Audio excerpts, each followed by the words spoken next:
수사할 검사가 부족합니다. 검찰청에는 밤에도 수개월째 불이 꺼지지 않고 있습니다. 이런 초대형 비리 사건들이 한꺼번에 터지고 있는데 어떻게 생각하십니까? 안녕하세요. 4월 14일 금요일입니다.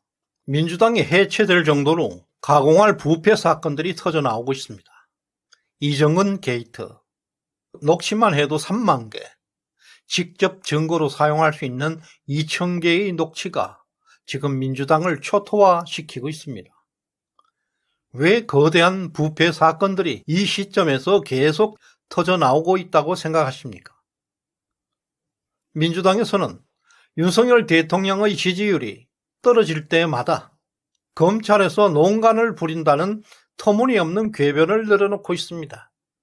이런 낡고 부패한 사고방식의 사람들이 세계 7대 강국 대한민국을 경영했습니다.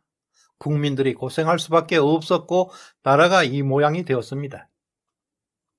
이 영상은 전희령, 박창욱, 전영대, 오미령, 박주영, 최현수, 한성일, 에스델, 박성태님의 후원으로 제작되었습니다.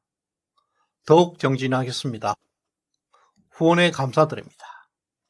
2021년 민주당 전당대회에서 송영길 후보의 캠프 관계자들이 현금 9,400만 원을 현역 의원을 포함해서 민주당 인사 40여 명에 살포했습니다. 송영길 후보는 0.59% 차이로 당대표에 당선되었습니다. 송영길의 행보가 너무나 수상했습니다. 송영길 대표는 민주당 대선 후보 경선에서 이재명을 과반수 득표로 본선 직행을 서둘러 발표했는데요. 그때 사실상 이재명 득표율은 과반수에 미달했습니다. 50.29%는 중도 사퇴한 후보들의 득표율을 감안하면 과반수에 미달했습니다. 송영길 대표가 편법으로 이재명의 손을 들어주었습니다. 당시 이낙연 후보 측은 대선 막바지까지 경선 결과에 반발하기도 했습니다. 송영길은 광주 대동고 출신입니다. 대장동에는 대동고 출신 인맥들이 많이 있습니다. 송영길은 인천 계양구에서 5선을 하다가 서울시장 출마한다는 핑계로 계양구를 이재명에게 방탄용으로 주었습니다. 당선 가능성이 희박했던 서울시장 출마도 매우 수상했습니다. 그리고 프랑스로 도망가 버렸습니다. 그런 의혹들이 드디어 풀리기 시작했습니다. 송영길 대표에게 돈봉투 사건이 터져버렸습니다. 윤관석 의원은 송영길 당대표 때 사무총장을 했던 사람입니다. 돈봉투 살포를 주도했던 혐의를 받고 있는데요. 강래구 씨에게 돈 살포를 지시한 것으로 알려지고 있습니다. 이성만 의원도 윤관석 의원의 돈봉투 살포하는 과정을 도운 혐의를 받고 있습니다. 강래구 씨는 한국수자원공사 상임감사위원입니다. 총 8천만 원 현금으로 마련한 것으로 알려지고 있습니다. 이정근은 민주당 사무부총장으로서 호남 출신 송영길 인맥입니다. 강내구가 마련했던 돈을 받아서 지역상황실장과 지역본부장들에게 현금을 살포한 혐의를 받고 있습니다. 조택상은 송영길 인천시장 할 때 정무부시장을 했습니다. 현금 1,000만 원을 이정근에게 전달한 혐의를 받고 있습니다. 이와 같이 2021년 송영길 당대표는 현재까지 9,400만 원 돈을 뿌린 것으로 밝혀지고 있는데, 당시 당대표 선거는 민주당 대선 후보 경선을 관리하는 매우 중요한 선거였습니다. 이런 비리가 이정근 전 민주당 사무부총장의 휴대폰에서 나왔습니다. 검찰이 입수하고 있는 녹음은 변명이나 다툼의 여지가 전혀 없는 완벽한 증거물이 됩니다. 지금까지는 송영길의 선거 비리의 전모, 껍데기만을 알아봤습니다. 지금부터는 우리가 주목할 게 있습니다.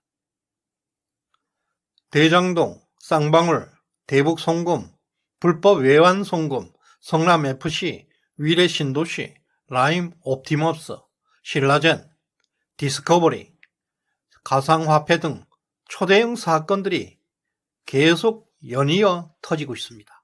수사할 검사가 부족합니다. 검찰청에는 밤에도 수개월째 불이 꺼지지 않고 있습니다. 이런 초대형 비리 사건들이 한꺼번에 터지고 있는데 어떻게 생각하십니까? 세상사 모든 것은 서로 연결되어 있고 서로 영향을 주고받고 있습니다. 우리들이 하는 말 한마디, 그리고 제가 지금 제작하고 있는 영상도 어떤 일의 원인으로 작용할 것입니다. 말 한마디라도 함부로 하지 말아야 하는 이유입니다. 미국이 기침하면 한국은 감기에 걸린다는 말이 있습니다. 세상에는 확정된 게 하나도 없습니다. 우리가 인식하는 모든 것들은 확정된 게 아니고 현상 껍데기, 단순한 껍데기 현상들입니다. 본질은 우리가 볼 수도 없습니다. 저짝 사람들, 반지성 세력들이라 하겠습니다. 한국 지자체를 10년 이상 장악해왔고 지난 5년 동안 중앙정부에는 역사상 가장 부패한 사람들이 집권해 있었고, 그리고 국회에는 민주당의 입법 독재가 진행되었고 법원은 김명수가 따리를 틀고 있었습니다.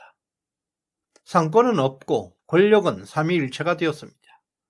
그 결과 국군은 끝없이 추락을 거듭하고 있었습니다. 윤석열 정부의 탄생은 바닥 탈출의 신호입니다. 이것은 대한민국의 운명입니다. 종교에서는 신의 섭리라고 말합니다. 만약 이재명이가 당선되었더라면 비리와 부패를 숨기기 위해서 또 다른 비리와 부패들이 폭발적으로 증가할 수밖에 없었을 것입니다. 민주당은 검찰 정권이라고 난리들입니다.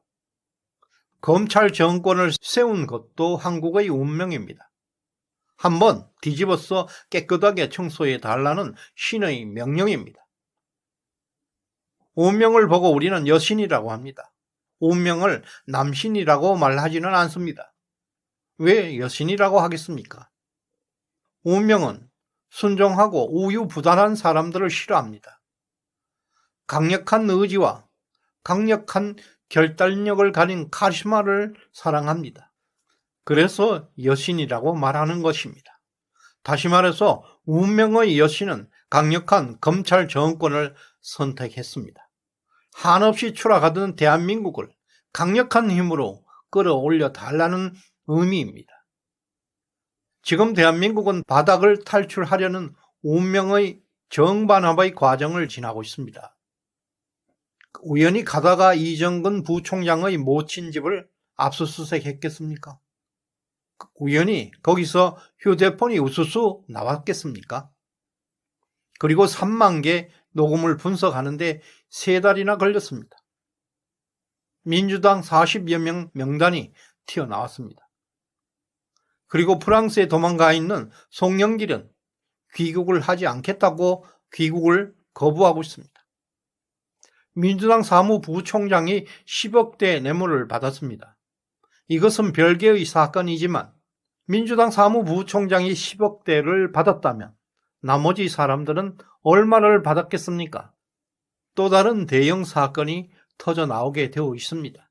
송영길은 호남 출신이고 이정근 부총장도 호남 출신입니다. 태양광의 핵심 노영민, 문재인의 비서실장은 안 끼는 데가 없습니다. 여기에도 이름을 올리고 있습니다. 만약에 윤석열 대통령이 아니었다면 이런 방대한 사건들을 밝힐 수 있었겠습니까? 어떤 정권도 이런 일을 엄두도 낼 수 없는 방대한 토벌 작전이 지금 진행되고 있습니다.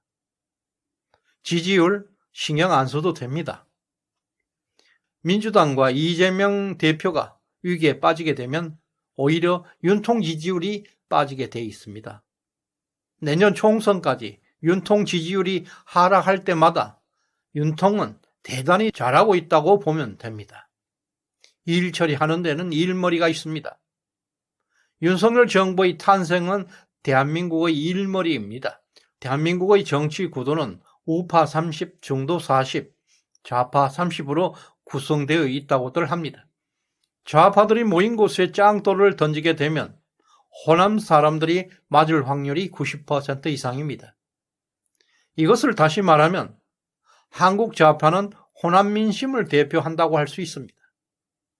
아직도 호남에는 95%의 몰표가 나오고 있습니다. 그런 상태에서 정치적으로 호남의 민심이 집단지성이라고 할 수는 없습니다. 따라서 민주당은 민주적 정당이라 할 수 없습니다. 도도히 흐르는 경륜은 인간이 막을 수가 없습니다. 시청해 주셔서 감사드립니다.